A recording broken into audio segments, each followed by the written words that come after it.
I'm going to be replacing a heating element on a Whirlpool dryer. What you're going to need to do this is a cordless screwdriver.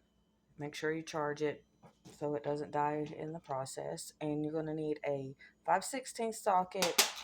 And I'm pretty sure this says 1/4, but I can't tell because I cannot see that well up close or small print up close anymore. And I'll be right back, and I'm going to show you how to take the back of your dryer off. Oh, and make sure that you unplug it before you start any of this. Okay, I'm back, and I'm about to take these bolts off the back of the dryer. This is the one that uses the bigger one, the 5/16. Make sure your dryer is unplugged because you don't want to get shocked. And remember, when removing on your settings on here, it has a right and left. Righty tighty, lefty loosey. If you want to undo something, left, and that will unscrew it, and right tightens it. I'll be right back whenever I get this back piece off. Okay, I've removed the back off, and this is what it looks like back here. This is where your lint trap is, and you can actually remove this. There's some screws by lint, um, the lint trap that you can take off, and there's a few bolts that you take here, and you take it off, and you can make sure like this is not stopped up or anything. And you should probably do that like once a month to keep that clean so that your dryer doesn't overheat. And lint is highly flammable, by the way. But this is where your heating element is. This is a thermal fuse, which I just replaced that a while back because my dryer was getting hot. But I'm probably going to replace that again. And here's the thermostat. I bought a kit from Amazon that comes with the heating element, the thermostat, and from thermal fuse and all of that. And I will probably replace those as well, just in case that there may have went out. But I will be right back after I take the heating element off and show you. But yeah, you just remove this bolt here. There's a bolt here, and it will just, sorry, and it will just slide out. I'll be right back. Okay, this is what my heating element looked like when I took it off, and obviously it is burnt out. So I'm going to replace that. And whenever you take it out, this is just what it looks like right there. And I have to redo all of this, but I will show you, or try to show you, how to do it. It's pretty self-explanatory, or at least I think so. Just remember how you took something off, how you took it apart, and you'll remember how to put it back together. My dad taught me that, and I still do that. I still remember that, him teaching me that.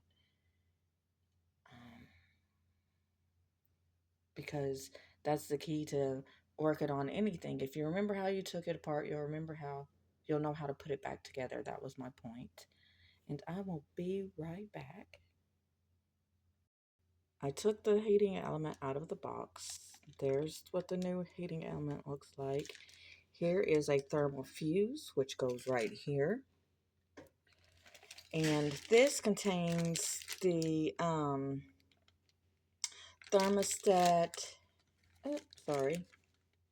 This contains a thermostat and a grounding wire and a few other things. And there is an instruction booklet, or actually just a piece of paper inside of the bag to help you be able to fix this the way that you need to fix it. And I'm going to say right now that I'm not an expert. I learned how to do this actually watching a YouTube video, and I thought that I would just share with you guys how to do it in case that you would like to know how. It's easy to do. The parts are pretty cheap, $28 on the Amazon. It was $28 and some odd cents. Instead of getting someone else to repair it, Or some people, have known some people to even like their dryer doesn't heat anymore and they'll just go buy a new one. Well, why, spend that much money on buying a new one whenever you can repair it yourself? So I will be right back after I fix all of this. I'm going to replace the thermostat. I have to rewire some things. Well, but I will be back and show you what it looks like put together. Um, so yeah. And obviously this wire has burnt, um, I guess from where the heating elements got hot or whatever. But this is a thermostat and I'm going to replace it. You're going to want to get you some pliers, some needle nose pliers or whatever, because you're going to have to put these connectors on over the wires, and that's a little bit difficult to do with just your hands. So I will be right back once I get that done. I thought I would come back real quick and show you how to put this back. If I can do it one-handed, I should be able to. But let me scoot the camera back a little bit. But you just put it there. Sorry, just put it there and slide it up. There, that's all it took. Was just that. And now I have to wire the thermostat, and I will be back. And we're going to replace this part, and it's simple. We're just going to put it in here like so. I'm sorry. I'm going to put it in there like so, and we'll bolt it there and just attach the wiring right on it. You just plug it right on there. And I will be right back once it's done. Okay, I bolted that on there, and we're just going to take and slip this back on. Simple as that. Slip this one.